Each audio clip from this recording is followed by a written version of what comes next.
Kenichi est un salarié japonais ordinaire. Un jour, alors qu'il se surmène comme d'habitude, il s'effondre sur le sol. Normalement, il devrait être envoyé dans un autre monde, mais dans le cas de Kenichi, il survit et intente un procès à sa société pour pouvoir prendre sa retraite dans une ferme. La vie se passe plutôt bien pour lui, mais tout à coup, alors qu'il se prépare à manger, il disparaît et apparaît au milieu d'une forêt. Il essaie de regarder autour de lui pour comprendre où il se trouve, mais tout ce qu'il trouve, c'est le squelette d'un chevalier déchu et un tas de plantes inconnues. Il a regardé beaucoup d'animes au cours de sa vie, et il sait qu'il s'agit probablement d'une aventure risquée. Pour le confirmer, il crie « Fenêtre d'état » pour voir s'il se passe quelque chose. À sa grande surprise, son écran de statut s'affiche, ce qui signifie qu'il est définitivement coincé dans un autre monde, et honnêtement, cela ne le dérange pas. Il vérifie son statut, mais il est un peu confus car il ne voit pas de barre de HP à l'écran. En revanche, il dispose de son compte Amazon, ce qui lui permet de faire autant d'achats impulsifs qu'il le souhaite. Il a également accès à une boîte à objets, alors il ramasse une poignée d'herbes pour tester les possibilités de la boîte à objets. Il met les mauvaises herbes dans sa boîte à objets et se rend compte qu'il peut séparer et récupérer les composants individuels des objets qu'il y met. Il décide également de tester le magasin et y jette un coup d'œil, mais malheureusement, il a toujours besoin d'argent pour acheter des objets. Un message indique qu'il peut échanger les objets de sa boîte contre de l'argent, mais pour l'instant, tout ce qu'il a, c'est de l'herbe, qui ne vaut pas grand-chose. Il n'a littéralement rien de valable à échanger contre de l'argent, et à ce rythme, il va probablement mourir de faim.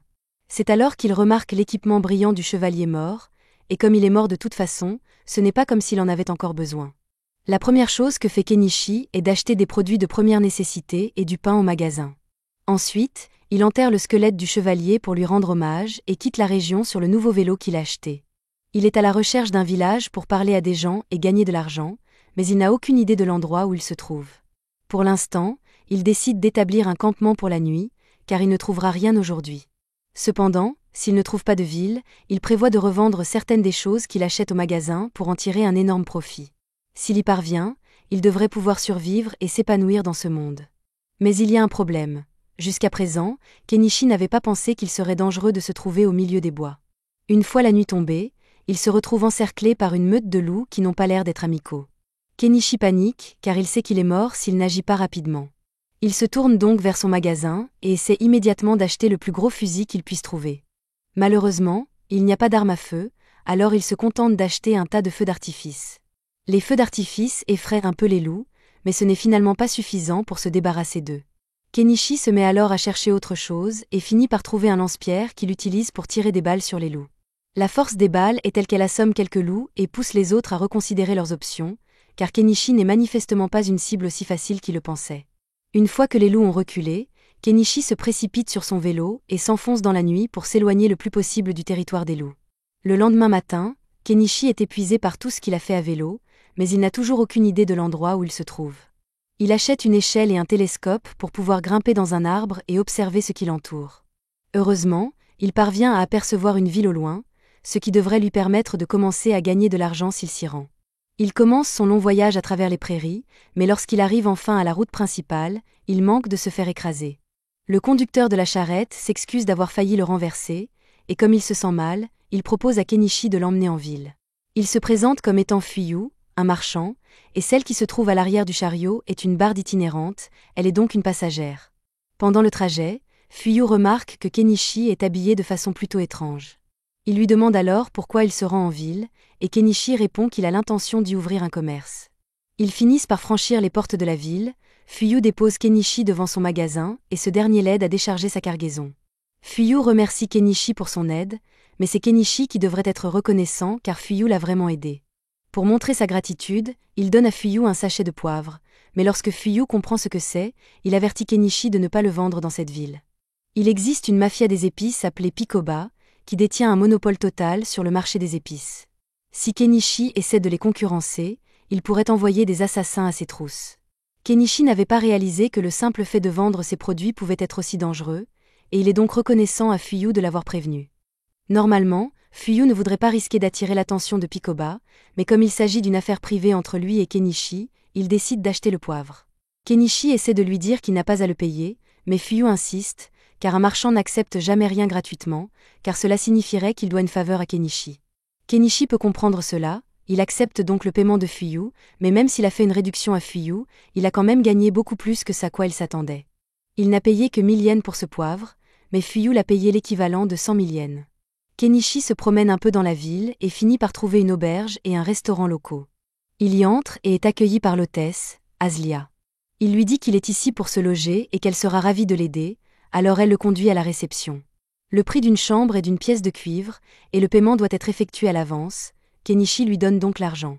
Il ne reste plus à Kenichi qu'à écrire son nom sur le contrat, mais Kenichi se rend soudain compte qu'il ne sait pas écrire dans la langue du pays. Aslia remarque les vêtements étranges de Kenichi et lui demande s'il est une sorte d'ambassadeur étranger, mais Kenichi lui répond qu'il est juste en ville parce qu'il veut monter sa propre affaire. Aslia lui apporte son soutien, mais elle ne pense pas que Kenichi sera accepté par la guilde des marchands, qui exige de ses membres qu'ils sachent lire, écrire et compter, ce qu'il ne sait apparemment pas faire. Kenichi sait parfaitement lire et écrire, mais il ne comprend pas la langue de ce pays. Quant aux mathématiques, il est plutôt doué, donc cela ne devrait pas poser de problème. Aslia ne croit pas que Kenichi sache vraiment faire des maths, alors elle lui pose un problème de multiplication de base pour le tester, et Kenichi répond instantanément, ce qui fait de lui un génie des maths dans ce monde. Aslia l'aide à écrire son nom sur le contrat, et comme Kenichi a besoin d'apprendre à lire et à écrire, il lui demande si elle serait prête à lui apprendre la langue de ce pays. Il lui propose de lui donner des bonbons en échange des leçons de langue, et lorsqu'elle entend « bonbons », elle est tout à fait d'accord. Il est pratiquement impossible de se procurer des bonbons dans le royaume de Kaden, car seuls les nobles ont le droit d'acheter ce genre de choses. En fait, si les nobles découvraient qu'elle a de si belles friandises, ils essaieraient probablement de les lui prendre, mais elle refuse que cela se produise. Une fois qu'Aslia s'est calmée, elle commence à enseigner à Kenichi la langue de ce monde, qui est assez facile à comprendre pour lui puisqu'elle est similaire au katakana du japonais. Les chiffres suivent également le même système décimal, si bien que Kenichi ne tarde pas à savoir lire et écrire parfaitement. Aslia est stupéfaite qu'il ait pu apprendre la langue en seulement quelques heures, et s'il peut faire cela, alors il est certainement assez intelligent pour se faire un bon nom en tant que marchand, et elle commence donc à le considérer comme un bon partenaire de mariage. Kenichi pense qu'Aslia plaisante, puisqu'il est assez âgé pour être son père, et ne prend donc pas sa déclaration au sérieux. Il termine le portrait qu'il avait dessiné d'elle, et quand Aslia le voit, elle est folle de joie parce qu'il lui ressemble exactement, et normalement, seuls les nobles ont droit à leur portrait. Kenichi lui a donné de délicieux bonbons et a dessiné un portrait pour elle. Elle ne peut donc pas le laisser partir sans lui donner quelque chose en retour, c'est pourquoi elle lui saute dessus, et cette nuit-là, Kenichi fait un clap. Le lendemain matin, Kenichi se rend à la guilde des marchands et rencontre l'un des représentants car il souhaite s'inscrire. Le représentant lui donne des documents à remplir, et une fois qu'il a terminé, il n'a plus qu'à payer les frais d'inscription pour devenir officiellement membre de la guilde marchande. Les frais d'inscription s'élèvent à une pièce d'argent, mais cela représente environ 50 000 yens. Il ne peut donc pas se permettre de tout payer en une seule fois et demande à payer en plusieurs fois. Heureusement, la guilde autorise les paiements partiels, et Kenichi est désormais un membre officiel de la guilde des marchands. La réceptionniste lui remet une carte d'identité et lui demande de la garder en évidence chaque fois qu'il fait des affaires, car elle sert de preuve qu'il fait partie de la guilde des marchands. Maintenant qu'il s'est inscrit, Kenichi décide de se promener dans le marché pour voir combien coûtent les choses ici. Dans l'ensemble, tous les produits manufacturés sont beaucoup plus chers que s'ils étaient achetés dans son magasin. Les seules choses dont le prix est raisonnable sont les produits alimentaires, alors Kenichi achète un sac de fruits à un vendeur. Le lendemain, Kenichi travaille à la création d'un stand pour pouvoir vendre ses produits en ville, et Aslia est impressionnée par la facilité avec laquelle il a fabriqué. Pendant que Kenichi installe quelques prospectus, Aslia remarque qu'il utilise des pinces à linge, qui l'intéressent beaucoup car leur design est vraiment sympa. Les pinces à linge qui existent dans ce monde sont faites de bois et d'un élastique, mais elles se cassent si facilement qu'elles sont pratiquement inutiles. Elle demande à Kenichi s'il les vend aussi, mais ce dernier n'avait même pas envisagé que quelque chose d'aussi simple que des pinces à linge puisse avoir autant de valeur. Plus tard dans la journée, Kenichi se rend au marché pour son premier jour en tant que marchand et trouve un bon emplacement à côté d'une vieille dame. Il lui demande si elle est d'accord pour qu'il y installe son étalage, et elle n'y voit aucun inconvénient, alors Kenichi sort son étalage de sa boîte à objets. Hanama est impressionnée par la sélection de marchandises de Kenichi, elle regarde un peu autour d'elle et repère les pinces à linge qu'il vend. Comme elle les aime beaucoup, elle propose d'en acheter quelques-unes, ce qui surprend Kenichi, qui ne pensait pas qu'elle voudrait soutenir son concurrent. Hanama lui fait remarquer qu'il n'y a pas de règle interdisant d'acheter chez lui, et qu'en plus, elle n'a pas l'intention d'avoir une sorte de rivalité avec lui de toute façon. Au fur et à mesure que la journée avance, l'étal de Kenichi commence à attirer des clients, si bien que ses marchandises se vendent rapidement. En particulier, les pinces à linge sont devenues très populaires en raison de leur fiabilité, si bien que Kenichi pourrait probablement vivre de leur seule vente. Cependant, il sait que d'autres personnes finiront par créer des pinces à linge similaires, et il ne peut donc pas compter sur elles éternellement. À ce moment-là, un homme s'approche de l'étal de Kenichi, et d'après le fait qu'il porte une épée à la hanche et des vêtements finement confectionnés, Kenichi peut dire qu'il doit s'agir d'un noble. L'homme dit qu'il veut voir le couteau de Kenichi, alors Kenichi le laisse le tester. Lorsque l'homme est satisfait des tests de tranchant, il demande le prix. Kenichi lui dit que le couteau coûte 2 pièces d'argent, ce qui est assez cher, mais l'homme comprend pourquoi, car ce couteau est d'excellente facture. Il aimerait bien l'acheter, mais il a besoin d'une lame un peu plus longue. Kenichi vérifie donc dans son magasin s'il n'y a pas quelque chose de plus grand, et il finit par trouver un katana. L'homme adore le katana, mais Kenichi lui dit que le prix est d'une pièce d'or, ce qui est très cher, et l'homme ne sait pas s'il doit l'acheter ou non. Alors que Kenichi regarde l'homme essayer de se convaincre que le sabre est une dépense nécessaire, une ficha commence à renifler son visage et à le lécher. C'est la première fois que Kenichi voit un peuple de bêtes, il est donc un peu effrayé au début, mais il se calme rapidement et leur demande ce qu'elles veulent acheter. Ils lui disent qu'ils veulent le tissu qu'il utilise pour couvrir son étal, et qu'à l'origine, ce tissu n'était pas destiné à être vendu, mais Kenichi est un homme d'affaires, alors s'ils veulent le tissu, il le vendra. Il leur dit qu'un tissu coûte 3 pièces de cuivre, mais que s'ils veulent en acheter 3, il leur fera une réduction et ne leur demandera que 8 pièces de cuivre. C'est une bonne affaire pour eux, mais le peuple des bêtes est vraiment mauvais en maths, donc ils ne comprennent pas du tout ce que Kenichi a dit et pensent qu'il essaie de les arnaquer. Le noble dit au peuple des bêtes que Kenichi leur dit la vérité et qu'ils n'ont donc pas à s'inquiéter de se faire arnaquer, alors il le croit sur parole et achète les tissus. L'homme décide également d'acheter l'épée car elle est incroyablement bien faite, et à la fin de la journée, Kenichi fait un très bon profit.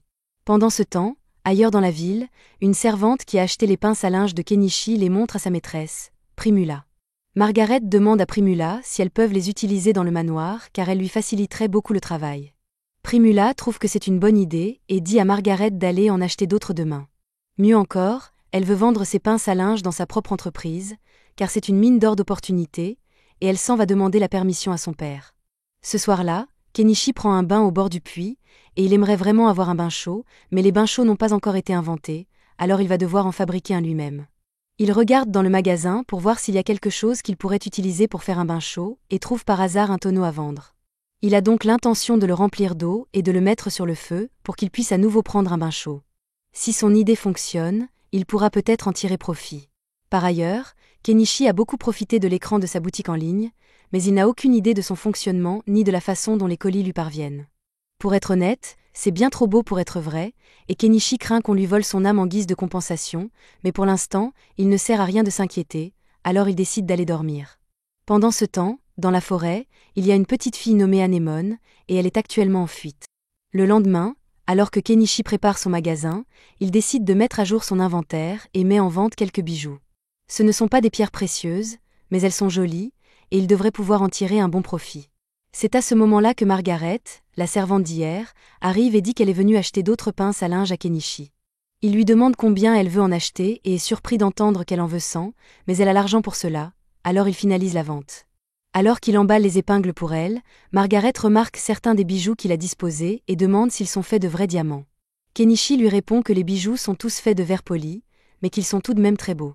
Margaret lui demande donc d'en mettre un de côté pour qu'elle puisse revenir l'acheter plus tard. Les affaires continuent comme d'habitude pendant le reste de la journée, mais juste au moment où Kenichi s'apprête à fermer boutique pour la journée, les fous de bêtes de la veille reviennent dans sa boutique. Ils ont l'air plutôt sérieux et Kenichi craint qu'il ne soit là pour le battre, mais Miare s'approche de son visage et dit aux autres qu'elle sent une odeur d'épices venant de lui. Les autres bêtes commencent à faire la fête et demandent à Kenichi de leur vendre quelques-unes de ces épices, mais celui-ci hésite à le faire après ce qu'il a entendu sur le syndicat des épices. Il n'a aucune idée de la façon dont ils opèrent et de ce qu'ils lui feront s'ils découvrent qu'il vend des épices, alors il ne veut pas prendre le risque. Les hommes bêtes ne cessent de le supplier de faire une exception, mais les habitants de la région leur disent qu'ils ne peuvent pas s'attendre à ce qu'un nouveau venu comme Kenichi prenne des risques pour eux, et les hommes bêtes semblent avoir compris le message.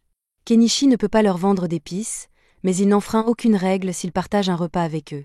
Il invite donc le groupe à venir manger avec lui, mais il devra le faire dans les bois pour ne pas attirer l'attention. Les fous de bêtes sont très heureux d'entendre cela, et plus tard dans la nuit, ils rejoignent tous Kenichi et Hanama à la périphérie de la ville pour qu'ils puissent commencer à cuisiner. Kenichi est sur le point de commencer à cuisiner quand Hanama lui demande si elle peut l'aider, alors il lui dit de couper quelques légumes pour lui. Cependant, quand Hanama regarde les légumes, elle n'arrive pas à croire à quel point ils sont vibrants et juteux.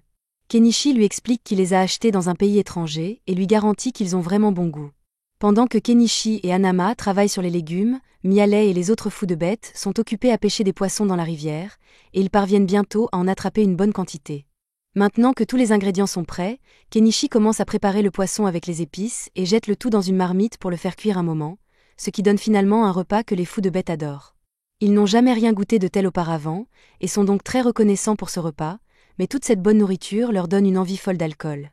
Hanama leur demande de faire preuve de retenue, car l'alcool est très cher, mais Kenichi ne voit pas d'inconvénient à leur en donner un peu à boire.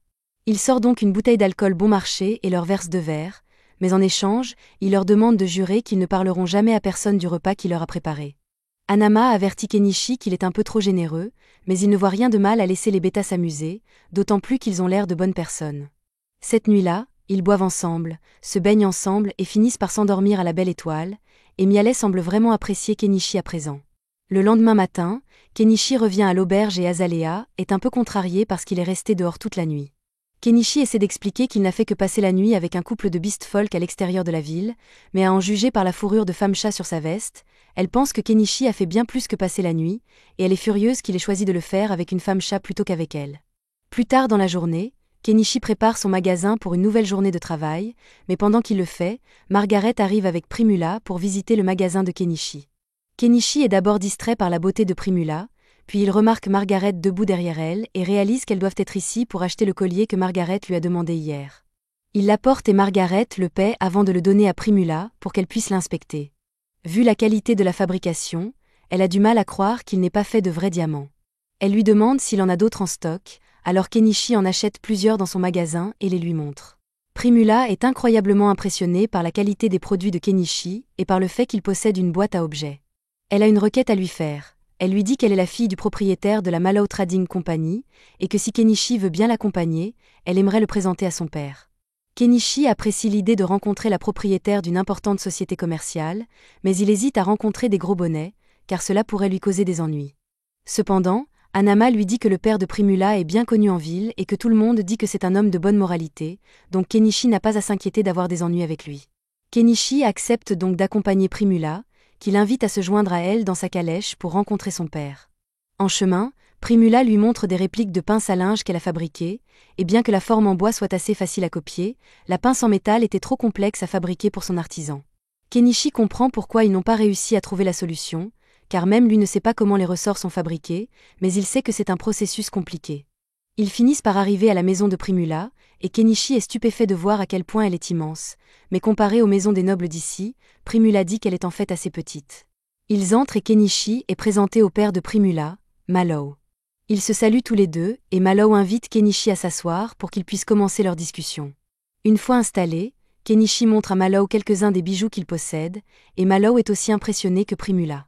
De plus, Primula lui dit que Kenichi possède une boîte à objets, ce que Mallow trouve intéressant car il en a une lui aussi. C'est grâce à sa boîte à objets qu'il a pu monter sa société commerciale à ce niveau. Il pense donc que Kenichi pourrait réussir en l'utilisant correctement, même si pour l'instant, il ne l'utilise que pour stocker ses provisions. Quoi qu'il en soit, la raison pour laquelle Mallow souhaitait rencontrer Kenichi est qu'il voulait discuter de la possibilité que Kenichi devienne le fournisseur officiel de la société Mallow. Kenichi s'attendait à une telle proposition et suppose que Mallow a l'intention de la commercialiser de manière à maximiser ses profits. Cependant, si c'est ce que Mallow recherche, Kenichi lui demande pourquoi il n'a pas continué à acheter les articles de son magasin à bas prix pour les revendre plus tard. Mallow aurait certainement pu le faire, mais c'est une tactique commerciale sournoise, et si Kenichi découvrait qu'il revendait ses produits sans autorisation, il ne serait pas très content. De plus, le fait d'avoir une conversation directe avec Kenichi donne à Mallow un avantage sur ses concurrents, qui finiraient par l'approcher à leur tour. Cela dit, Mallow souhaite entamer des négociations en vue d'un partenariat et propose à Kenichi de lui verser 50% du prix de vente au détail de ses produits. Kenichi aurait pu demander mieux, mais cela ne le dérange pas, car sa boutique en ligne lui rapporte déjà beaucoup d'argent. Il accepte donc l'offre de Mallow, et les deux hommes se serrent la main. Il signe officiellement le contrat de fourniture, et les premiers articles qu'il fournit à Mallow lui rapportent plus d'1 million de yens. Cependant, lorsque Primula voit tous les beaux bijoux que Kenichi a en stock, elle en tombe amoureuse et demande à son père si elle peut les acheter à Kenichi pour elle-même. Mallow n'y voit aucun inconvénient et Primula lui propose de lui payer 10 pièces d'or, ce qui équivaut à 2 millions de yens. Pour la première fois depuis son arrivée, Kenichi a un solde bancaire à 8 chiffres. Puisqu'il s'en sort si bien, il décide de commencer à mettre en place sa vie tranquille et achète une maison dans son magasin. Le lendemain, il quitte les murs de la ville et part dans la forêt à la recherche d'un bon endroit pour y installer sa maison. Avant de partir, il informe Azalea de son plan pour qu'elle ne s'inquiète pas, mais elle trouve un peu étrange que Kenichi choisisse volontairement de vivre dans la dangereuse forêt au lieu de rester en ville. Une fois qu'il a trouvé un bon endroit, Kenichi achète un désherbeur et commence à aménager la zone, mais il se heurte à un problème, car même si les autres articles de son magasin sont plutôt bon marché, le carburant est toujours cher, quel que soit le monde dans lequel on vit. Il n'y a rien qu'il puisse faire, alors il s'accommode du coût élevé et continue à travailler jusqu'à ce qu'il ait réussi à se frayer un chemin pour entrer et sortir de la forêt. Après cela, il doit commencer à se débarrasser de tous ses arbres, il achète donc une tronçonneuse et commence à couper. Après plusieurs heures de travail acharné, Kenichi a finalement réussi à couper un grand nombre d'arbres dans la région, et il ne lui reste plus qu'à les écarter du chemin. Cependant, lorsqu'il essaie de placer les arbres dans sa boîte à objets, il n'y parvient pas. Il semble que les arbres soient trop longs pour y entrer, il va donc devoir ressortir sa tronçonneuse et les couper en morceaux plus faciles à gérer. Il finit par raccourcir les arbres en bûches de 10 mètres, ce qui lui permet de les ranger dans sa boîte à objets, et il a presque fini d'enlever les arbres. La seule chose qui lui reste à faire est d'enlever toutes les souches, mais cela va demander beaucoup de travail et le soleil se couche déjà. Le lendemain, Kenichi retourne dans la forêt pour terminer le travail, mais après avoir creusé la souche pendant un moment, il se rend compte que c'est beaucoup trop de travail pour un homme d'âge moyen comme lui, et plutôt que de s'abîmer le dos, il décide d'acheter une pelleteuse. Cependant, une fois qu'il l'a vue, il se rend compte qu'il vient de dépenser 1,2 million de yens pour de la machinerie lourde parce qu'il ne voulait pas faire de travail manuel. Il le regrette un peu, mais en même temps, cela signifie qu'il n'aura pas à travailler aussi dur, alors peut-être que l'investissement en valait la peine. Il démarre le moteur, mais il se rend compte que cet engin fonctionne au diesel et que son magasin n'en vend pas du tout. Il commence à paniquer, car ce serait un énorme gâchis s'il ne pouvait pas utiliser la pelleteuse après avoir dépensé tant d'argent pour elle. Il réfléchit un instant et se rend compte qu'il pourrait probablement fabriquer son propre diesel en mélangeant du kérosène et quelques additifs. Mais au moment d'essayer, il se rend compte qu'il pourrait détruire le moteur de la pelleteuse s'il se trompait dans les proportions du mélange, alors pour être sûr, il décide de tester d'abord son mélange sur un générateur diesel. Après l'avoir rempli, il essaie de le mettre en marche et il semble fonctionner correctement. Il sait donc que son diesel maison fonctionnera avec la pelleteuse et il a l'intention de revenir demain pour terminer le travail. Entre-temps, il doit faire quelque chose pour lutter contre les insectes, et le lendemain, il décide de se rendre dans une boutique de magie locale pour acheter des pierres magiques anti-insectes. Lorsqu'il entre dans la boutique, le sorcier qui en est le propriétaire accueille Kenichi et lui demande d'où il vient, car il ne l'a jamais vu dans le coin. Kenichi explique qu'il est un étranger qui vient d'ouvrir une boutique en ville et qu'il est ici pour acheter des pierres anti-insectes. Le sorcier lui dit que ces pierres coûtent 3 pièces d'argent, mais que c'est très cher. Kenichi essaie donc de faire un marché et propose au sorcier de lui donner 2 oranges s'il peut baisser le prix. Le sorcier n'a jamais vu d'orange auparavant, il pense donc qu'il s'agit d'une sorte de fruit exotique et accepte de faire une réduction à Kenichi pour cette raison. Plus tard dans la journée, Kenichi va parler à Hanama, qui lui dit que le sorcier est un homme très cultivé, et que c'est donc une bonne personne à avoir comme ami. C'est à peu près tout le contraire du criminel recherché Chaga, dont les avis de recherche ont été placardés dans toute la ville. C'est le chef d'un groupe de bandits notoires, et la récompense pour sa capture est très élevée. En fait, cette nuit-là, Chaga organise un raid sur un chariot rempli d'esclaves en cours de transport, et qui sait ce qu'il compte en faire. Le lendemain, Kenichi retourne dans la forêt pour pouvoir enfin utiliser sa pelleteuse, et il ne regrette plus son achat car non seulement elle lui facilite grandement le travail, mais elle est aussi très amusante.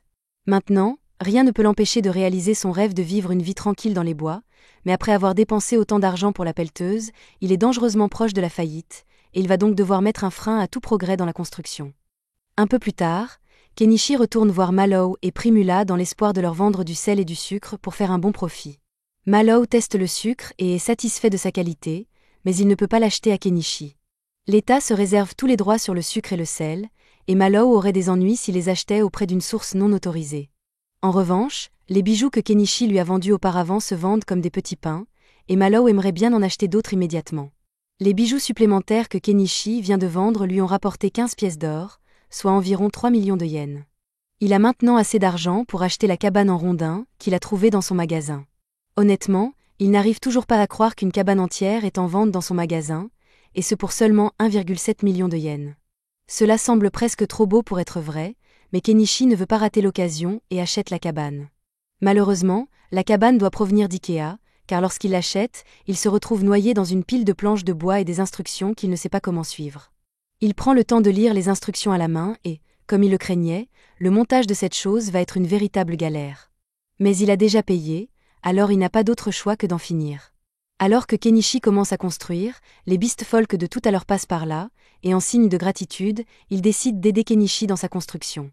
Plusieurs semaines passent, et grâce à l'aide des Beast Folk, Kenichi a pu progresser régulièrement dans la construction de sa cabane, tout en gardant son échoppe ouverte.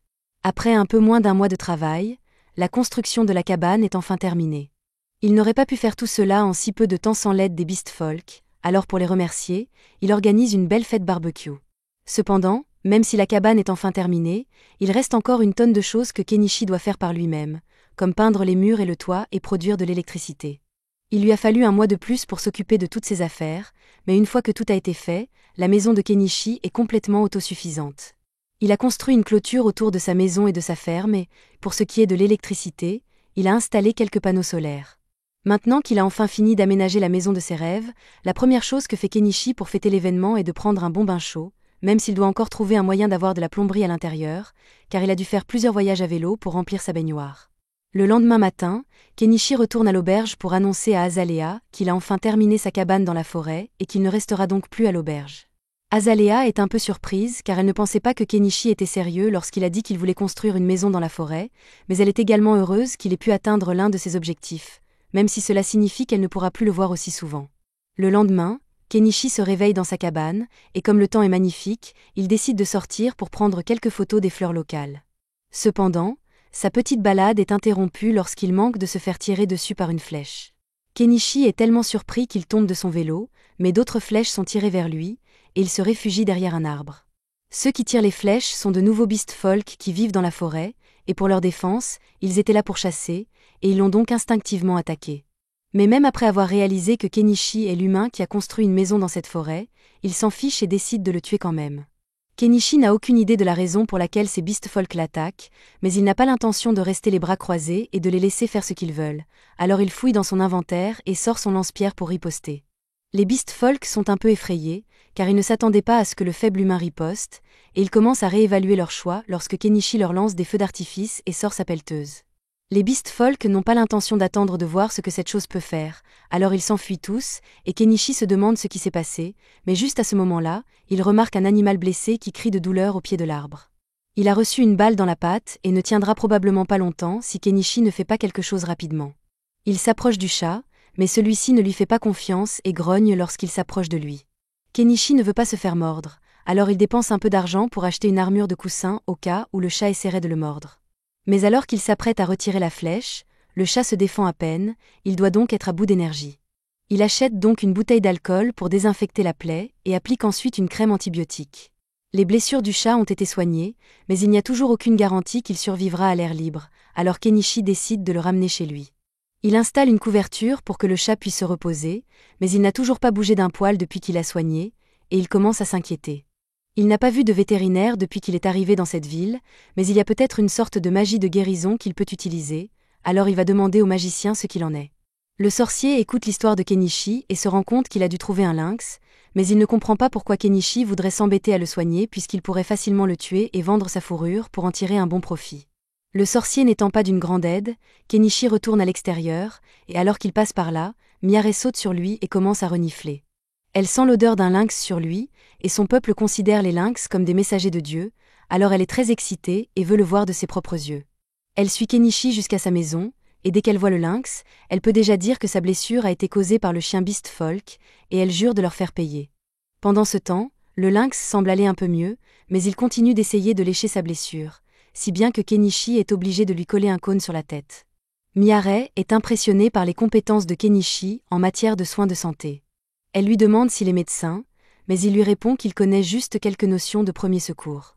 Miare veut remercier Kenichi d'avoir sauvé le lynx roux, alors elle sort et chasse rapidement pour donner à Kenichi de la viande d'oiseau, et une fois qu'elle a ramené sa prise, Kenichi la fait griller pour leur dîner. Après le repas, Miare est épuisée et demande à Kenichi de la laisser passer la nuit ici. Kenichi lui demande si elle peut laisser tomber son travail et passer la nuit ici, mais elle est plus préoccupée par le lynx roux que par son travail en ce moment. Kenichi accepte de la laisser passer la nuit, mais il n'a qu'un seul lit, alors Miare suggère qu'ils dorment tous les deux ensemble, et Miare finit par se retrouver sur Kenichi plus tard dans la nuit. Quelques jours plus tard, le chat semble aller beaucoup mieux, et Kenichi décide de commencer à travailler dans sa ferme. Mais même s'il peut acheter des semis et des outils pour sa ferme, il doit toujours penser à sa situation en matière d'eau, car devoir courir jusqu'à la rivière chaque fois qu'il veut arroser ses cultures serait très pénible à gérer. La première chose qui lui vient à l'esprit est de construire un puits avec une pompe, mais ce sera pour demain, car il est trop fatigué pour le faire aujourd'hui. Il va se coucher et, le lendemain matin, il se réveille avec la sensation du lynx qui lui a sauté sur l'estomac. Même si cela lui fait mal, il est heureux de voir que le lynx est plein d'énergie, alors il lui enlève son cône et le relâche dans la nature pour qu'il vive sa vie. Revenons à l'affaire du puits. Kenichi décide de prendre quelques jours de congé pour s'occuper de son étable afin de pouvoir y travailler. Il perce un trou dans le sol et installe une pompe électrique, ce qui lui permet d'avoir accès à de l'eau fraîche chaque fois qu'il en a besoin. Pour fêter l'événement, il commence à remplir sa baignoire pour faire trempette, mais tout à coup, il entend Primula l'appeler. Il est surpris de la voir ici. Primula lui explique qu'il n'a pas ouvert son magasin aujourd'hui, qu'elle s'est inquiétée et que Miarel lui a parlé de sa cabane, alors elle a décidé de lui rendre visite. Elle est impressionnée par le fait que Kenichi ait pu construire tout cela tout seul, mais elle remarque ensuite la pelleteuse géante à côté de sa maison, et elle lui demande ce qu'il en est. Kenichi ne veut pas avoir à expliquer le fonctionnement de cette chose, alors il dit simplement qu'il s'agit de son familier invoqué pour rester simple. Primula le croit totalement, mais maintenant elle pense que Kenichi peut faire de la magie, alors il lui demande de garder le secret quand elle rentrera à la maison. D'ailleurs, à cette heure-ci, les portes de la ville ont déjà dû être fermées, et Primula ne pourra plus rentrer chez elle.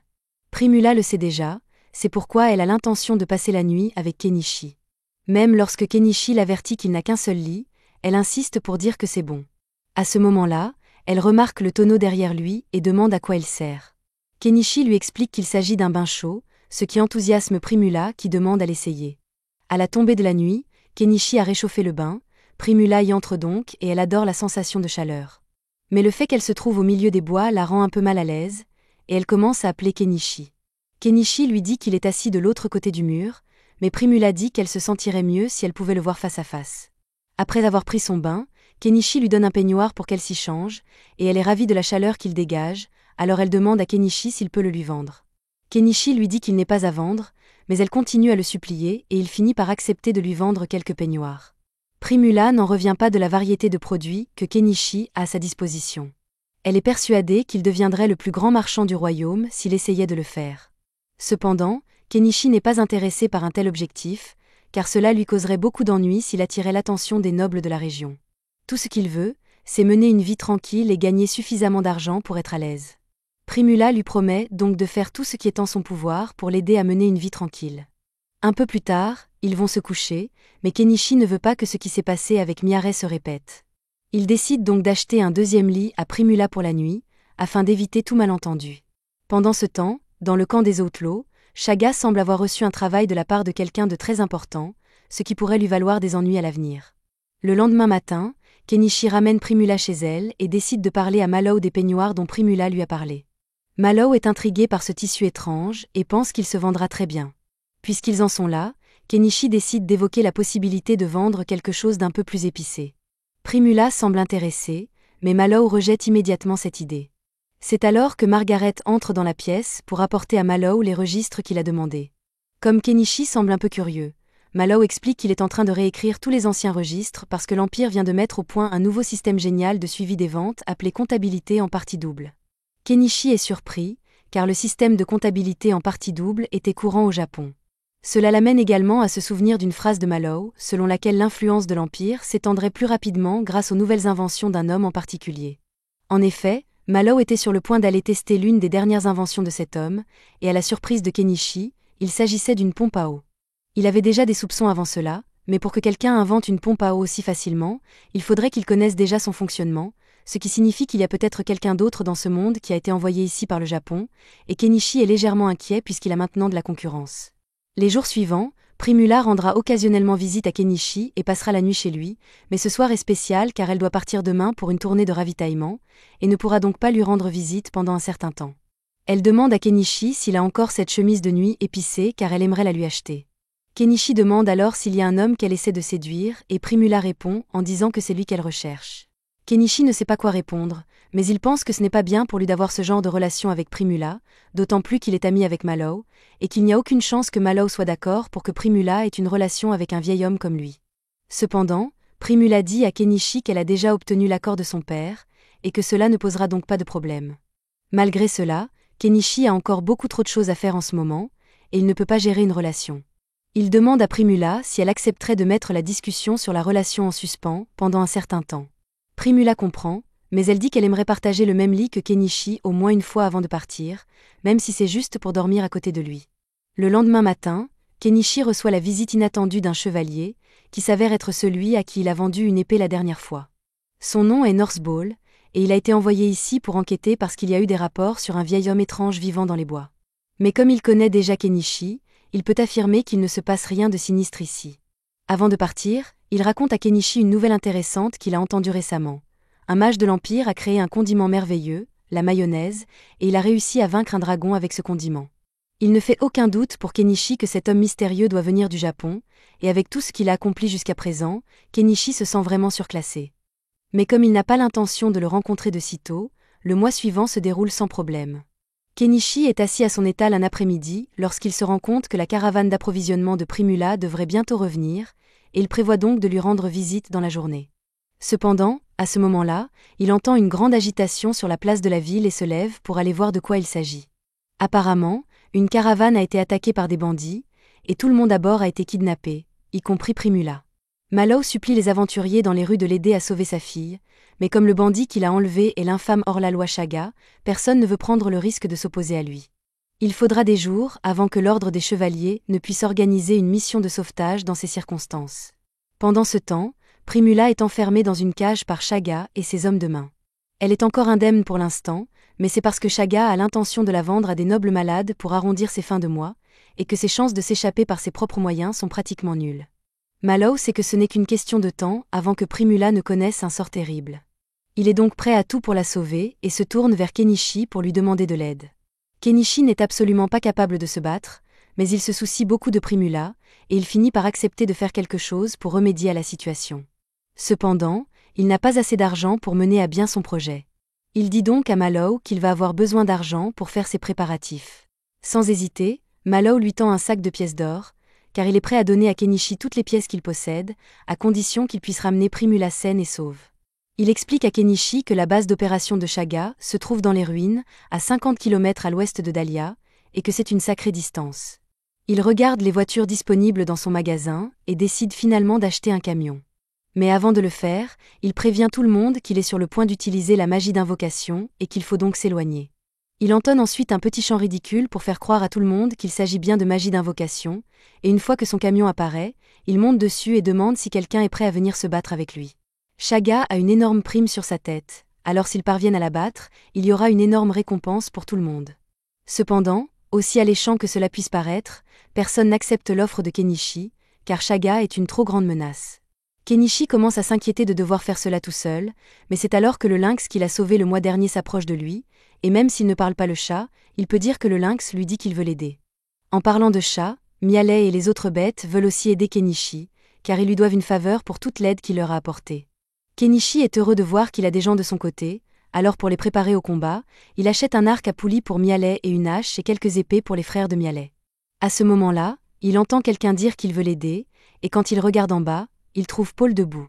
Kenichi est beaucoup plus rassuré de savoir qu'un chevalier expérimenté va les accompagner, mais il est un peu curieux de savoir pourquoi Paul se promène en ville avec son armure complète. Paul explique qu'il vient de faire fabriquer sa nouvelle épée avec l'acier que Kenichi lui a donné, et qu'il a donc cherché toute la journée une occasion de l'utiliser, et que tuer des bandits serait l'excuse parfaite. Il y a encore une personne qui dit vouloir venir, mais il s'agit du propriétaire du magasin de magie, et Kenichi essaie de lui dire que c'est trop dangereux pour un vieil homme comme lui. Cependant, le vieil homme révèle qu'il était un mage à l'époque, et bien qu'il soit vieux, ses sorts de feu sont toujours aussi mortels qu'il était à l'époque de sa splendeur. Kenichi reconnaît que l'homme serait utile au combat, et il le laisse donc venir, mais Anama dit alors qu'elle veut venir aussi. Kenichi tente de lui dire de rester en arrière, car elle ne pourrait rien apporter dans un combat, mais même si elle n'est pas capable de se battre, elle dit qu'elle peut toujours apporter un soutien moral et préparer de la nourriture pour le groupe. Elle promet également de s'enfuir à la seconde où le combat commencera, afin que Kenichi n'ait pas à se préoccuper de sa protection. Il finit par accepter d'emmener Anama avec lui pour le soutenir moralement, mais il s'arrête quand Mallow dit qu'il veut venir aussi. Il lui dit alors de rester ici et d'attendre que Primula revienne saine et sauve. Kenichi demande une fois de plus si quelqu'un d'autre veut venir avec eux, mais tous les autres sont trop effrayés à l'idée de se battre contre Shaga, alors ils reculent tous, et la foule disparaît. Avant de partir, Kenichi se rend à la guilde et s'inscrit en tant qu'aventurier, tout en signalant officiellement qu'il va s'occuper de la prime de Shaga. Le groupe part ensuite dans le camion de Kenichi, mais alors qu'il quitte la ville, tous les gens qui étaient trop effrayés pour se battre commencent à se moquer de lui parce qu'ils pensent que Kenichi va juste s'enfuir avec l'argent que Mallow lui a donné. Pendant ce temps, dans les ruines, la cellule de Primula est ouverte pour que la fille que Shaga a capturée comme esclave puisse lui apporter de la nourriture. Cependant, Primula remarque que la jeune fille est affamée et lui propose de lui donner du pain à la place. La jeune fille est reconnaissante de la gentillesse de Primula et commence à manger tout de suite, et pendant qu'elle mange, Primula lui pose quelques questions. Elle apprend que la jeune fille est également retenue en captivité ici, et lui demande donc si elle veut s'échapper avec elle. La jeune fille aimerait bien sortir d'ici, mais elle ne pense pas que ce soit possible dans les circonstances actuelles. Cependant, Primula est sûre que ce n'est qu'une question de temps avant que les secours n'arrivent. Après s'être rapprochés de la base, Kenichi et les autres s'arrêtent pour faire une pause. Une fois qu'ils ont fini de manger, Kenichi fait asseoir tout le monde pour commencer leur réunion stratégique. Kenichi propose un plan d'assaut de base, et tout le monde pense que son plan est bon. Ils se mettent donc tous en position, et Miale est envoyé en reconnaissance.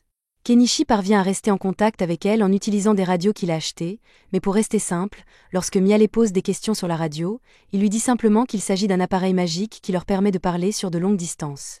Maintenant que Miale est en mesure de jouer le rôle d'éclaireur, Kenichi et les autres montent tous dans le camion pour se mettre en route, et Hanama reste en arrière pour sa propre sécurité. Comme il n'y a aucune garantie de victoire, Kenichi demande à Hanama d'aller contacter la guilde des aventuriers s'ils ne reviennent pas dans la journée. Tard dans la nuit, Kenichi demande à Miale de faire le point sur les bandits, et d'après ce qu'elle voit, il semble que les bandits fassent la fête. En fait, la plupart des bandits sont ivres en ce moment, et c'est donc l'occasion rêvée pour eux d'attaquer. Avant qu'ils n'entrent, l'un des hommes bêtes attire l'attention de Kenichi et lui tend une noix.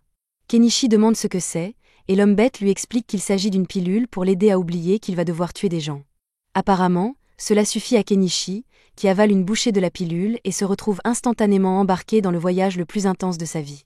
Kenichi ne sait presque plus ce qui se passe, mais il se souvient qu'il a une mission à accomplir, alors il prend le volant et commence à conduire comme un fou à travers la forêt.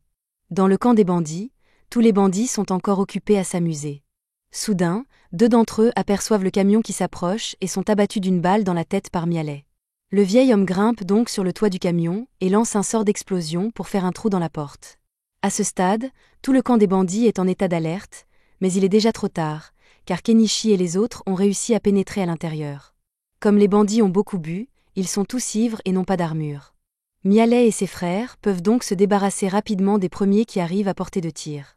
Paul sort alors du camion, et il est très excité à l'idée de teindre sa nouvelle épée avec le sang de ses ennemis. Kenichi est tellement impressionné par la force de Paul qu'il se laisse distraire, et un bandit tente de profiter de l'occasion pour le poignarder dans le dos, mais heureusement, le lynx intervient pour le sauver juste à temps. D'autres bandits commencent à émerger des ruines, alors Kenichi décide de sortir l'artillerie lourde et convoque sa pelleteuse pour les écraser. Le peuple des bêtes continue de faire de son mieux pour éliminer autant de bandits que possible, et Paul est ici en train de montrer sa supériorité sur les bandits. Alors que Kenichi tourmente les bandits avec sa pelleteuse, il perce accidentellement un trou dans l'un des murs et trouve une tonne de prisonniers des bandits à l'intérieur. Il vérifie si Primula est à l'intérieur avec eux, mais à sa grande horreur, il semble que Shaga ait anticipé leur mission de sauvetage car il retient Primula en otage au sommet d'une tour. Primula est soulagée que Kenichi soit venu la sauver, mais Shaga est mortifié car tous ses hommes ont été anéantis. Il pensait qu'un groupe serait envoyé pour sauver Primula, mais il n'aurait jamais imaginé qu'il serait aussi fort. Cependant, même dans la situation actuelle, Shaga pense toujours qu'il a le dessus, et il demande à Kenichi et aux autres de déposer leurs armes immédiatement s'ils ne veulent pas qu'il la poignarde ici même. Ils se fichent tous sur place car ils ne veulent pas que Primula soit blessée, mais Kenichi n'a pas l'intention de laisser Shaga s'échapper. Alors, pendant que Shaga ne regarde pas, il achète un pointeur laser et dit à Miale de tirer sur Shaga quand il donnera le signal. Miale comprend le message, Kenichi déplace le pointeur laser jusqu'à l'œil de Shaga pour l'aveugler, et à la seconde où il lâche Primula à cause de la douleur, Miale tire directement dans l'épaule de Shaga. Kenichi monte les escaliers en courant pour mettre Primula à l'abri, alors que Shaga a retrouvé la vue et s'apprête à les attaquer tous les deux. Heureusement, avant qu'il ne puisse faire quoi que ce soit, l'esclave utilise une sorte de magie pour le faire tomber dans les escaliers. Une fois au sol, il est parfaitement aligné pour que Miale lui tire une balle dans la tête. Le groupe est victorieux et Primula est enfin en sécurité. La première chose qu'ils font est d'envoyer Nanji annoncer la bonne nouvelle à Hanama. Ensuite, Kenichi range ses véhicules et achète des vêtements pour tous les prisonniers qu'ils ont sauvés. Pendant qu'il se nettoie, il remarque la petite fille et demande à Primula de la laver, et pendant ce temps, il lui donne une paire de ciseaux pour lui couper les cheveux. Primula jette un coup d'œil aux ciseaux et demande immédiatement à Kenichi s'il peut lui en vendre d'autres, car ce serait un article très populaire, mais les autres femmes lui rappellent alors qu'elle est nue, et elle recule, embarrassée. Une fois que tout le monde s'est habillé, Kenichi va parler à la petite fille et se présente à elle. Elle lui dit qu'elle s'appelle Anémone et qu'elle a une lettre importante à lui remettre. Il s'agit d'une lettre dénonçant le noble qui finance tous les enlèvements de Chaga, et Paul promet de s'assurer que ce noble sera puni pour ses crimes. L'incident est donc officiellement clos, et il semble qu'ils pourront rentrer en toute sécurité à Dahlia. Mais d'abord, tout le monde est très fatigué, alors ils s'endorment pour la nuit. Le matin, Kenichi ramène tout le monde en ville, et les habitants attendent avec impatience de voir si Kenichi a finalement réussi. Alors que son camion s'arrête sur la place de la ville, Primula en descend et court se jeter dans les bras de son père, ravi de le revoir. Pendant leur retrouvaille, Mallow remarque que la robe que porte Primula est de très bonne qualité. Elle lui dit fièrement que c'est Kenichi qui la lui a offerte, et ils ont tous les deux la même idée. En parlant de Kenichi, Mallow réalise qu'il ne l'a pas encore remercié correctement. Il s'approche donc de lui et lui exprime sa profonde gratitude pour avoir ramené Primula. Profitant de l'occasion, Mallow demande à Kenichi s'il a réussi à récupérer tous les biens volés par Chaga et son gang. Kenichi lui explique alors qu'il a tout mis dans sa boîte à objets, mais que le butin n'est pas ce à quoi il s'attend. Ce que Kenichi a dans sa boîte, ce sont des têtes coupées. Plus tôt, dans les ruines, avant que Kenichi et les autres ne retournent en ville, les Beast Folk lui avaient dit qu'ils devraient couper les têtes de tous les bandits. Chaga et son équipe sont très connus, et une énorme prime est placée sur leur tête. Pour la réclamer, Kenichi devra présenter la tête de Chaga comme preuve de sa mort. Cependant, toutes ces têtes commenceront bientôt à sentir mauvais, il serait donc bien mieux de les stocker dans sa boîte à objets. C'est certainement l'une des choses les plus dérangeantes que Kenichi ait dû faire, mais il n'a pas le choix. Il commence donc à charger les têtes dans sa boîte. Profitant de l'occasion, il récupère également tout ce que les bandits avaient volé, y compris un sac rempli de 100 pièces d'or et divers objets de valeur. Il ramène aussi toutes les femmes qui étaient prisonnières de Chaga, mais il ne sait pas trop quoi faire d'elles. Avant de revenir à Dahlia, il leur a demandé si elles voulaient qu'il les ramène dans leur village, et certaines ont accepté. Mais pour d'autres, lorsque Chaga les a capturées, il a brûlé leur maison et tué leur famille, elles n'ont donc plus de foyer où retourner.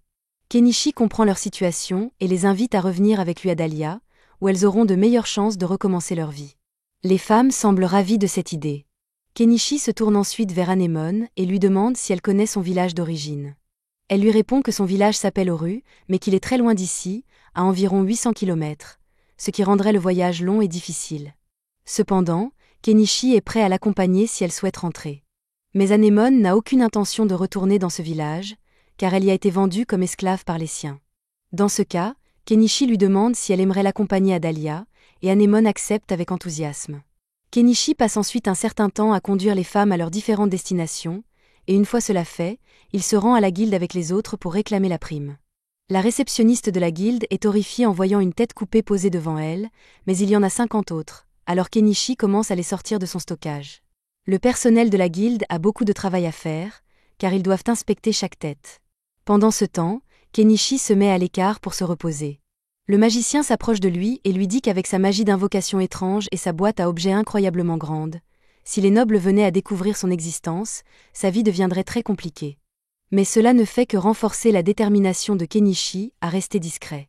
En parlant de nobles, Paul s'approche de Kenichi et lui dit qu'il va rencontrer le seigneur local, Aspius, pour l'informer des nobles corrompus qui soutenaient secrètement les opérations criminelles de Chaga. Plus tard dans la soirée, la guilde termine enfin le calcul de la récompense. Elle s'élève à 861 pièces d'or au total, et Kenichi propose de la partager équitablement entre tous. Cependant, Anama lui dit qu'elle ne mérite pas de part, car elle n'a rien fait pendant la mission. Sa vie n'a jamais été en danger, et elle ne pense pas qu'il serait juste qu'elle reçoive une récompense. Cependant, elle espère que Kenichi pourrait lui faire une petite faveur. Elle souhaite s'occuper d'Anémone comme si c'était sa propre fille, car celle-ci lui rappelle sa propre enfant. Kenichi n'a aucune objection à sa demande, car il est sûr qu'Anama prendra bien soin d'Anémone. Il la laisse donc s'en occuper et part en ville. Je suis sûr qu'Anama avait de bonnes intentions en proposant de s'occuper d'Anémone, mais littéralement quelques minutes plus tard, elle perd l'enfant. Pendant ce temps, Kenichi se rend à l'auberge d'Azalea pour y passer la nuit, car il est trop tard pour retourner dans la forêt. Il donne à manger au Bobka et le remercie de l'avoir protégé pendant leur mission. Il entre ensuite dans l'auberge, et dès qu'Azalea l'aperçoit, elle est ravie, car cela fait longtemps qu'elle ne l'a pas vu. Azalea a entendu une rumeur selon laquelle Kenichi aurait abattu une tonne de bandits, alors elle lui demande si c'est vrai, mais Kenichi le nie, car il ne veut pas attirer trop l'attention sur lui. Elle lui demande ensuite s'il se souvient de la promesse qu'il lui avait faite de devenir son amant une fois que ses affaires seraient florissantes, mais Kenichi répond qu'il n'a jamais fait une telle promesse. Plus important encore, il veut savoir si elle a une chambre disponible pour lui, et elle lui dit que sa chambre habituelle est toujours libre. Kenichi monte à l'étage et s'endort, épuisé.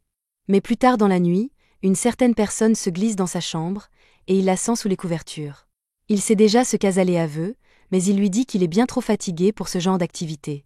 Malgré cela, Azalea insiste, car elle ne voit pas Kenichi souvent. Elle monte sur lui, et ils sont sur le point de commencer, quand ils remarquent qu'un enfant les observe. Cela tue complètement l'ambiance, et finalement, Azalea retourne dans sa chambre, tandis qu'Anemone passe la nuit dans la chambre de Kenichi. Kenichi pense qu'Anama doit être très inquiète pour Anemone, alors il se rend à son magasin pour voir si elle est là, mais il ne la trouve pas. Il décide donc de terminer ses courses pour la journée. Il a encore beaucoup de butin provenant du camp de Shaga, alors il se rend d'abord au magasin d'armes pour vendre les épées et les boucliers qu'il a récupérés. Ensuite, il vend le reste des objets de valeur à l'entreprise de Mallow pour 35 pièces d'or et apporte les meubles au magasin du vieil homme pour 22 pièces d'or. Comme le butin doit être partagé équitablement, chacun reçoit 12 pièces d'or. Maintenant que tout est réglé, Kenichi pense qu'il est enfin temps de rentrer chez lui. Une fois arrivé, Anemone est émerveillée par la beauté de la maison, mais à sa grande surprise, elle trouve Anama qui l'attend à l'intérieur. Anama était folle d'inquiétude pour Anemone, mais elle pensait que Kenichi la retrouverait et la ramènerait chez lui, alors elle l'a attendu là. Cependant, Anemone dit qu'elle veut vivre avec Kenichi plutôt qu'avec Anama. Anama ne comprend pas pourquoi elle veut soudainement rester avec Kenichi, alors elle essaie de la convaincre qu'il serait mieux de vivre avec elle, mais Anemone a déjà pris sa décision. Anama ne veut pas la forcer, alors elle lui dit simplement qu'elle est toujours la bienvenue pour lui rendre visite quand elle le souhaite. Anama retourne ensuite en ville, et Kenichi rentre chez lui avec Anemone. En chemin, Kenichi demande à Anemone pourquoi elle veut vivre avec lui, mais il n'y a pas de raison philosophique profonde. Kenichi cuisine simplement très bien, et elle l'apprécie pour ça. Ensuite, les deux prennent un bain ensemble et vont se coucher. Cette nouvelle situation va demander un temps d'adaptation, mais après tout, il ne serait pas étrange qu'il ait une fille de l'âge d'Anemone. Kenichi finit par s'endormir, mais pendant qu'il repose, plusieurs hommes encapuchonnés commencent à observer sa maison. Heureusement, ces individus suspects ne font rien pour l'instant, et la vie continue normalement pour Kenichi. 2 semaines passent, et grâce à la contribution de Paul dans la bataille contre Shaga, il a reçu le titre de baron, ainsi qu'un domaine. La rumeur dit qu'il est actuellement à la recherche d'une épouse. Par ailleurs, Kenichi avait montré à Mallow et Primula un dessin de bicyclette il y a quelque temps, mais ils avaient éclaté de rire, trouvant l'idée trop stupide pour être rentable.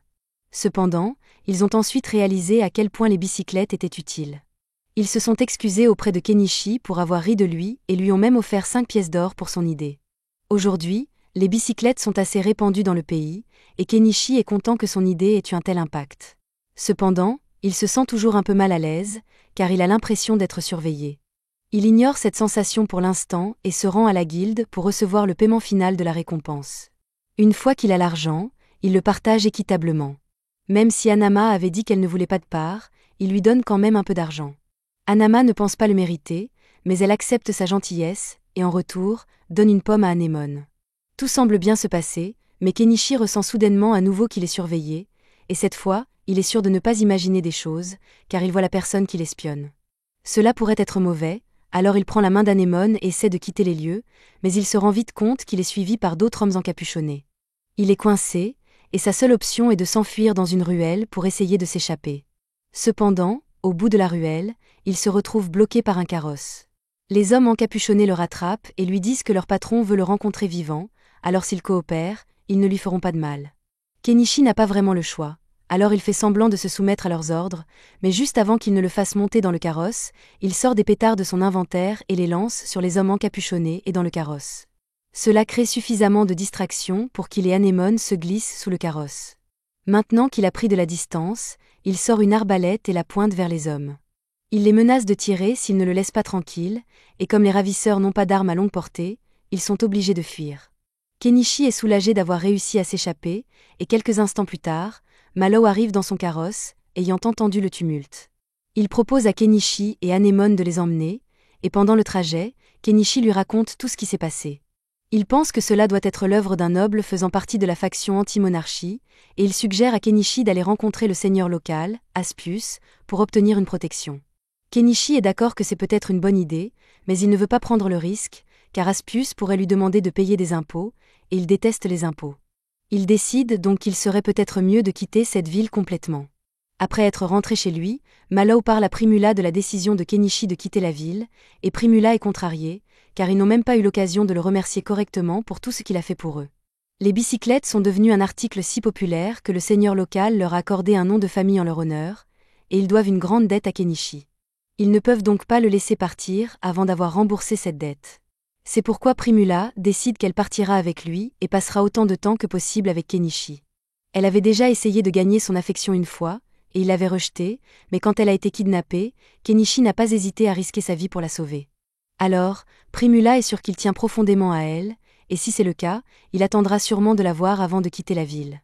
Eh bien, il semble que Kenichi ne tenait pas autant à elle qu'elle le pensait, car il est parti, emportant toute sa maison avec lui. Pendant ce temps, Kenichi roule sur sa nouvelle moto, et je suppose qu'il doit être confiant dans ses compétences de conducteur, car il a acheté un casque pour Anémone, mais pas pour lui-même. En roulant, il tombe sur un visage familier, alors il s'arrête à côté de Fuyu et le salue. Cela fait longtemps qu'il n'a pas vu Fuyu, alors il discute un peu, et Fuyu apprend que Kenichi est finalement devenu marchand. Il découvre également que Kenichi est à l'origine de l'invention de la bicyclette, qu'il a maintenant une fille, et qu'il voyage actuellement, mais il est curieux de savoir où ils se rendent.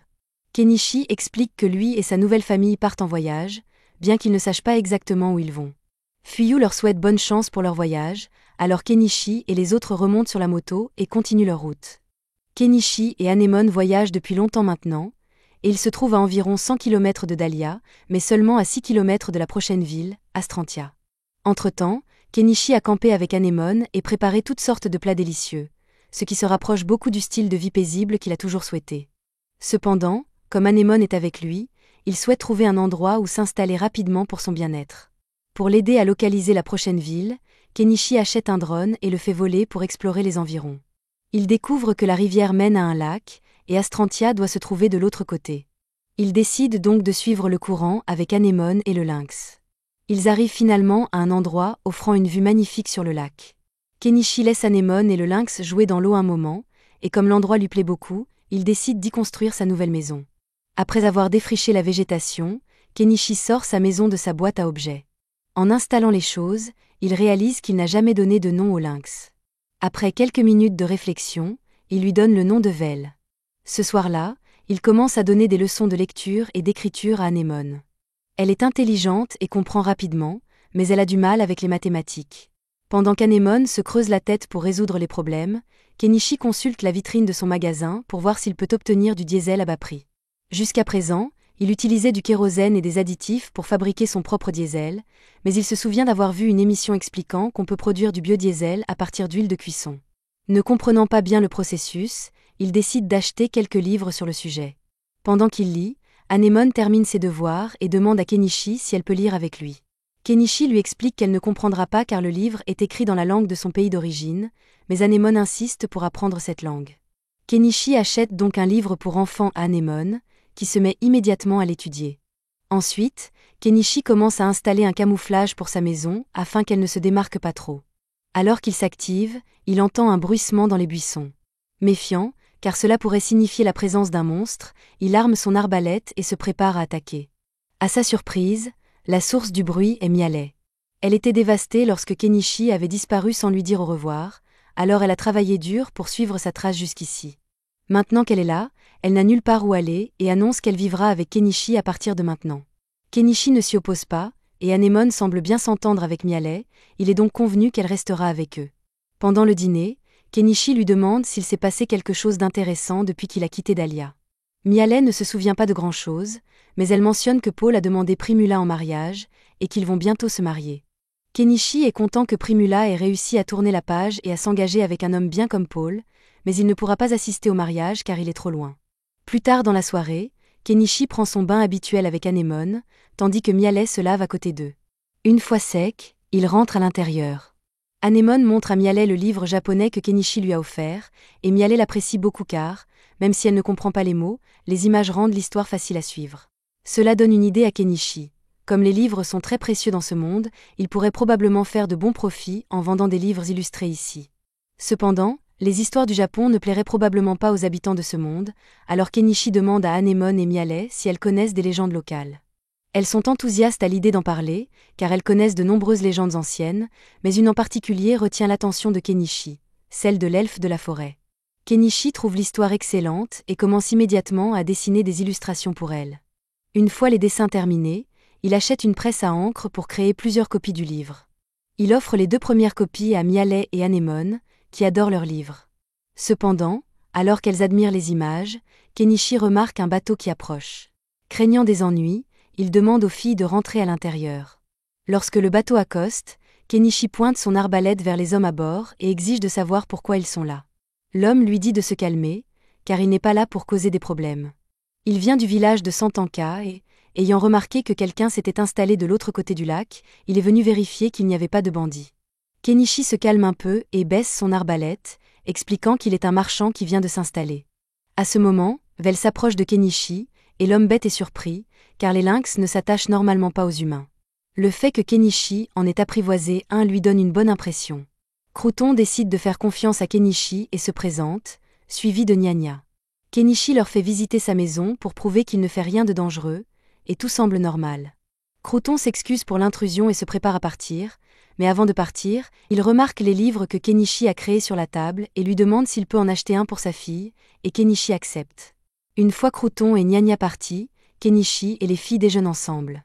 Ensuite, Anemone passe du temps à lire dans la maison, tandis que Kenichi part dans la forêt à la recherche de plantes médicinales. Mialet le rejoint, et comme Anemone est occupée, elle espère passer un moment seule avec Kenichi. Kenichi ne peut pas refuser, et des choses se passent entre eux. Plus tard, Kenichi se lance dans son dernier projet, et on pourrait presque l'appeler Walter tellement il cuisine avec passion.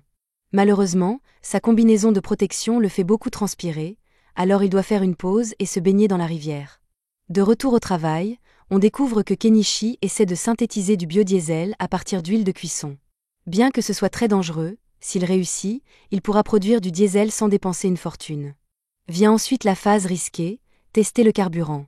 Il le pompe dans le générateur, et heureusement, il n'explose pas. L'expérience de Kenichi est un succès. Leur prochaine étape est de visiter la ville d'Astrantia. Kenichi part donc avec Mialet et Anemone. Leur premier arrêt en entrant dans la ville est la guilde des aventuriers, car Kenichi doit s'y inscrire. Il se dirige vers le bureau de la réceptionniste, mais Kenichi est distrait par 2 choses qu'il ne peut s'empêcher de remarquer. Sortant de sa rêverie, Kenichi explique à la réceptionniste qu'il souhaite s'inscrire à la guilde des aventuriers et à la guilde des marchands de la ville. Mialet s'inscrit également comme aventurière. La réceptionniste prend leurs identifiants et part les enregistrer, mais à son retour, elle est un peu perturbée car elle vient de voir le dossier de Kenichi et réalise qu'il est celui qui a vaincu Shaga. Kenichi lui demande de ne pas crier, car il préfère rester discret. La réceptionniste comprend rapidement et lui confirme que son inscription est terminée. Après avoir quitté la guilde, il s'assoit sur la place de la ville pour manger. Cependant, comme les épices de ce pays sont contrôlées par le syndicat des épices, la nourriture est fade et peu appétissante. Anemone et Mialet n'apprécient clairement pas leur repas, alors Kenichi leur donne un peu de son mélange d'épices pour rehausser le goût. C'est alors qu'il remarque quelques voyous aux cheveux style Jojo qui rôdent, visiblement avec de mauvaises intentions, mais Kenichi décide de ne pas s'en mêler.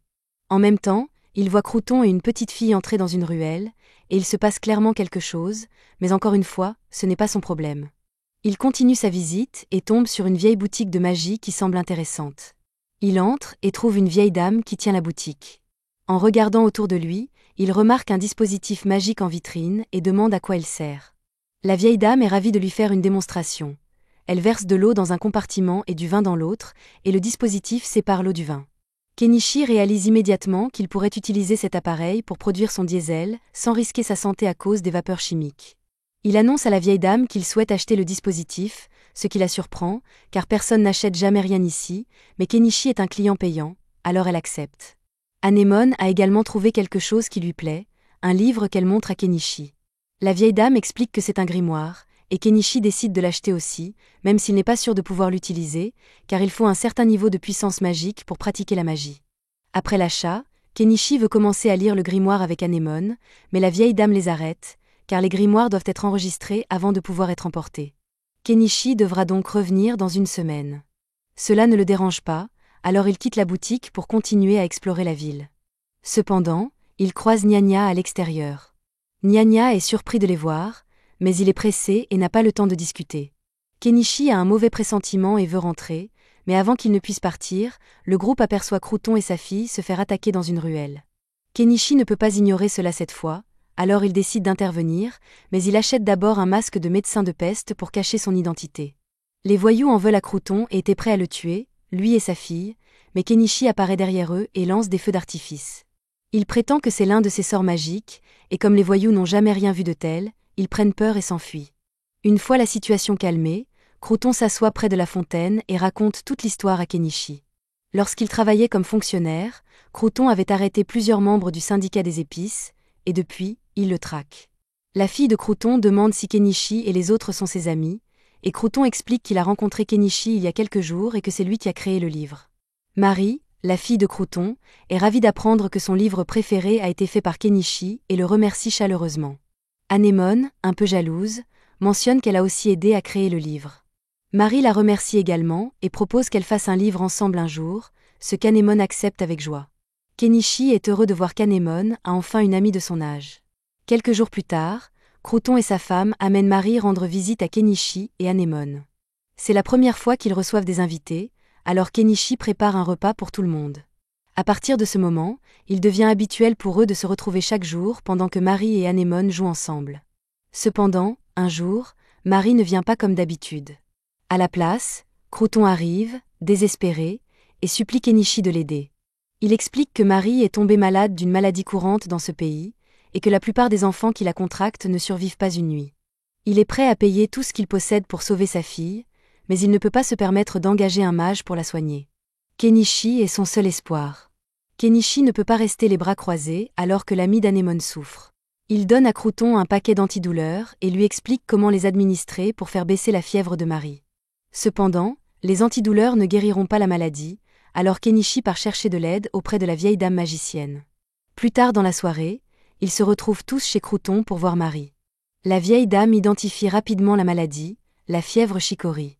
Elle est traitable, mais il faut les graines d'une fleur spéciale qui ne pousse que dans la forêt. Quelqu'un doit aller chercher ces graines avant le matin, alors Kenichi, Crouton et Nya partent en expédition. Cependant, en partant, ils ignorent que les voyous du syndicat des épices les observent. Ces derniers prévoient clairement de profiter de l'absence de Kenichi et Crouton pour agir. Kenichi et les autres arrivent bientôt à la rivière où se trouvent les graines de fleurs de shaker, alors il sort un radeau gonflable et rame dans l'eau pour trouver une graine. Il ne lui faut pas longtemps pour trouver un bouquet de fleurs, et il en cueille une qu'il remet à Crouton, qui lui est incroyablement reconnaissant de son aide. Mais ils n'ont pas encore terminé leur mission, car ils doivent encore rapporter cette graine à Marie pour qu'elle puisse être guérie. Et ils ont un autre problème sur les bras, Nya sent quelque chose approcher, et il s'avère que c'est une meute de loups noirs, mais il est trop tard pour battre en retraite car ils sont déjà encerclés. Kenichi a déjà eu affaire à des loups noirs, il achète donc 2 épées et les remet à Crouton et Nya. L'important pour l'instant, c'est que Marie obtienne ce médicament. Il leur demande donc de retourner à la maison aussi vite que possible pendant qu'il tient les loups à distance. Il commence alors à lancer des feux d'artifice pour attirer l'attention des loups et les éloigner de Crouton, mais un petit groupe de loups se détache de la meute et coince Crouton et Nya. Kenichi se rend compte que Crouton et Nya sont en danger et se précipite pour les aider le plus vite possible. Mais pendant ce temps, les voyous de tout à l'heure se cachent derrière les arbres et semblent contrôler les loups à l'aide d'une sorte de sifflet. Les loups attaquent Nya et Crouton, qui ripostent avec les épées que Kenichi leur a données. Les voyous sont furieux que Crouton ait réussi à survivre, mais toute leur méchanceté permet à Vel de sentir leur présence, et elle ne perd pas de temps pour mettre tous les voyous à terre. Vel commence à attaquer l'homme-chien, lui faisant lâcher son sifflet, et ce faisant, tous les loups cessent d'attaquer Crouton. Kenichi s'en aperçoit et comprend que les voyous devaient contrôler les loups depuis le début, et comme l'homme-chien a perdu son sifflet, il dit à Nya de prendre Crouton et de s'en aller pendant qu'il en a l'occasion. L'homme-chien parvient à se débarrasser de Vel et saisit son sifflet pour ordonner aux loups de s'en prendre à Crouton, mais les loups semblent trop effrayés pour bouger. Aucun d'entre eux n'a la moindre idée de ce qui se passe, mais tout à coup, un ours massif apparaît. Les loups se rendent compte du danger qui les menace et s'enfuient de la forêt. Le premier à être victime de la furie de l'ours est l'homme-chien qui, après avoir heurté le sol, semble bel et bien mort. L'ours change alors de cible et s'en prend à Kenichi, mais Vel se met en travers de son chemin et lui égratigne le visage. Kenichi remercie Vel pour son aide et sort d'autres feux d'artifice pour tenter d'effrayer l'ours. La quantité de feux d'artifice est 10 fois plus importante que d'habitude, et Kenichi est persuadé que cela va faire sortir la bête de ses gonds. Mais à sa grande surprise, l'ours mange les feux d'artifice, ce qui provoque une énorme explosion à l'intérieur de sa gueule. Alors que l'ours est encore étourdi par les feux d'artifice, Kenichi en profite pour sortir sa lourde machinerie et frapper l'ours au visage pour l'achever. Maintenant que l'ours est mort, Kenichi range son corps dans son inventaire, ainsi que dans son sac à dos, et il est heureux de s'en être sorti vivant. Mais il doit encore réfléchir à ce qu'il va faire de l'homme-chien inconscient. Un peu plus tard, Kenichi retourne chez Crouton pour voir si Marie va mieux, et grâce aux médicaments qu'il a obtenus, elle va se rétablir complètement, et Crouton et sa femme sont profondément reconnaissants envers Kenichi. Kenichi n'est pas du genre à sauver les autres, mais il doit admettre qu'en aidant ici, il s'est senti bien dans sa peau. À ce moment-là, il se souvient qu'il a quelque chose d'important à dire à Crouton, alors il demande à lui parler en privé pendant 1 minute. Ils sortent tous les deux, et Kenichi raconte à Crouton qu'il a réussi à conclure un accord avec l'homme-chien dans les bois. Il a bandé l'homme-chien pour qu'il ne meure pas de ses blessures, et en échange, il lui a fait promettre de ne plus jamais faire de mal à Crouton ou à sa famille. L'homme-chien a accepté les conditions, mais il n'a aucun contrôle sur ce que font les autres voyous, car beaucoup d'entre eux en veulent beaucoup à Crouton, et ils continueront certainement à s'en prendre à lui, même si la situation pourrait être différente si Crouton quittait la ville. Kenichi dit à Crouton que ce serait une bonne idée de quitter cette ville, car cela garantirait que personne ne s'en prenne plus à lui ou à sa famille. Crouton admet que partir serait la meilleure solution, mais il n'a littéralement nulle part où aller, et il ne peut pas aller à Dahlia puisque le syndicat des épices y opère également. Kenichi réfléchit un instant et trouve une bonne solution au dilemme de Crouton. Kenichi connaît un chevalier nommé Paul qui vient de devenir baron et qui, à ce titre, recrute actuellement des gens pour vivre sur ses terres. Si Kenichi écrit une lettre à Paul pour lui dire à quel point Crouton est génial, il sera sûr de laisser Crouton s'installer chez lui. Le lendemain, Kenichi rentre enfin à la maison et raconte aux autres ce qui s'est passé pendant son absence, mais Mialet est contrarié parce qu'il est parti pour une si grande aventure sans lui en parler. Kenichi dit qu'il n'a pas eu le temps de venir chercher Mialet, et qu'il avait besoin de quelqu'un pour s'occuper d'Anémone pendant son absence, donc Mialet n'aurait pas pu l'accompagner. Quelques jours plus tard, Crouton et sa famille décident finalement de déménager pour leur sécurité. Crouton se rend donc d'abord sur le territoire de Paul pour tout mettre en place, tandis que Marie et sa mère attendent derrière, car Marie ne s'est pas encore complètement rétablie. Alors que Kenichi et Mialet se promènent dehors, Mialet sent une odeur de sang, et c'est alors qu'elle aperçoit un homme-chien derrière un arbre. Kenichi le reconnaît comme celui d'il y a quelques jours et lui demande ce qu'il fait ici. L'homme-chien répond simplement qu'il a promis de ne pas faire de mal à Crouton, et qu'il était donc en train de régler quelques détails pour s'assurer qu'aucun autre voyou ne s'en prendrait à lui. Après tout, les hommes-chiens tiennent toujours leurs promesses. Cependant, après sa folie meurtrière, l'homme-chien ne peut plus rester dans cette ville, il va donc partir lui aussi. Plus tard dans la journée, Kenichi se rend en ville pour vendre l'ours qu'il a tué à la guilde. L'homme chargé de la dissection s'étonne que Kenichi ait pu vaincre un ours à bosse tout seul, mais Kenichi lui répond qu'il a eu de la chance. Quoi qu'il en soit, il aimerait garder la viande et la pierre magique de l'ours lui-même, et il veut vendre le reste à la guilde. L'homme dit qu'il comprend, mais vu la taille de l'ours, il lui faudra beaucoup de temps pour finir de le disséquer, alors il demande à Kenichi de revenir dans la soirée. Kenichi est d'accord pour attendre un peu, et comme il n'est que midi, il décide de rentrer chez lui et de terminer l'un de ses projets.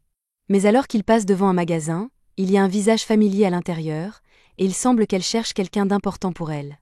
De retour chez Kenichi, il décide enfin d'utiliser l'artefact qu'il a acheté pour fabriquer son biodiesel. Après de nombreuses opérations chimiques qui feraient probablement exploser votre maison, Kenichi est enfin en mesure de créer ce qu'il pense être du diesel pur pour ses moteurs. La seule façon de savoir si cela a fonctionné est de le tester dans son générateur. Lorsqu'il l'allume, le générateur n'explose pas, ce qui signifie que l'expérience a été un succès. Grâce à cette méthode, il a pu fabriquer 1 litre de diesel pour seulement 300 yens, contre les 3000 yens par litre qu'il dépensait auparavant. Maintenant que c'est fait, Kenichi laisse de la nourriture pour Mialet et Anémone, car il retourne en ville pour prendre quelques affaires. Tout d'abord, il se rend à la boutique de la vieille femme pour voir si son grimoire est enfin prêt, et heureusement, elle a terminé toutes les procédures d'enregistrement, de sorte que Kenichi peut avoir son grimoire. Kenichi jette un coup d'œil au livre, et il est surpris de voir qu'il contient une pierre magique. La femme lui explique que l'incantation enregistrée dans le grimoire est liée à cette pierre magique, et que sans elle, le sort ne s'activera pas. Kenichi ne comprend pas vraiment ce qu'elle veut dire, mais il a l'intention de comprendre cette histoire de magie plus tard. Il se rend ensuite à la guilde des aventuriers pour récupérer ses objets, et quand il arrive, tout est déjà emballé et prêt à partir, alors il le met dans sa réserve. Il se rend ensuite à la réception pour se faire payer les pièces qu'il a vendues à la guilde, mais Kenichi a du mal à se concentrer sur l'argent avec ses 2 melons qui pendent devant lui. Il finit par se ressaisir et récupère son argent avant de quitter la guilde, mais alors qu'il marche dans la rue, il a l'étrange impression que quelqu'un l'observe. Il s'avère que le sentiment de Kenichi était juste car il était observé par quelqu'un, et il s'avère que c'est Primula. Il est choqué de la voir et lui demande ce qu'elle fait ici, mais Primula lui demande comment il a pu être aussi cruel que de partir sans elle. Kenichi tente d'expliquer que la seule raison pour laquelle il a quitté Dahlia était que les nobles essayaient de le capturer, mais Primula pense toujours que Kenichi aurait dû au moins lui dire au revoir. Kenichi se rend compte que cet accès de colère fait beaucoup de bruit et demande à Primula s'ils peuvent continuer cette discussion dans un endroit plus privé. Primula l'emmène à l'hôtel où elle séjourne et recommence à crier après Kenichi pour être parti, sans lui donner une chance de le remercier pour tout ce qu'il a fait pour elle. Kenichi ne pense pas avoir fait grand-chose, mais Primula lui rappelle qu'il lui a sauvé la vie et qu'elle a donc une énorme dette envers lui. Kenichi commence à se sentir un peu mal à l'aise, alors il change de sujet et mentionne qu'il a entendu des rumeurs sur le mariage de Primula avec Paul. Cependant, bien qu'il y ait eu des discussions à ce sujet, Primula a finalement refusé les fiançailles, mais ce n'est pas le sujet. Primula dit qu'elle ne rentrera pas chez elle à moins que Kenichi n'accepte de l'accompagner, mais Kenichi n'a pas l'intention de partir, alors Primula dit qu'elle restera ici avec lui. Kenichi voit bien qu'elle ne bluffe pas, il n'a donc pas beaucoup d'options, mais il est tout de même surpris qu'elle ait réussi à découvrir qu'il vivait dans cette ville. Primula explique qu'après le départ de Kenichi, elle a passé tous ses jours à consulter le registre de la guilde pour voir si le nom de Kenichi apparaissait quelque part dans une autre ville, et bien sûr, elle a trouvé son nom un jour sur un registre mis à jour, alors elle a immédiatement pris un chariot et s'est rendue directement ici. Maintenant qu'elle l'a retrouvé, elle va droit au but et lui demande de lui donner les coups les plus sournois que l'on connaisse ce soir. Kenichi est surpris, mais il voit à quel point Primula est sérieuse, alors il accepte, et tous deux se rendent dans sa chambre. Dès qu'ils arrivent dans la chambre, Primula commence à enlever tous ses vêtements parce qu'elle ne peut pas attendre plus longtemps, et vous savez ce qui s'est passé à partir de là.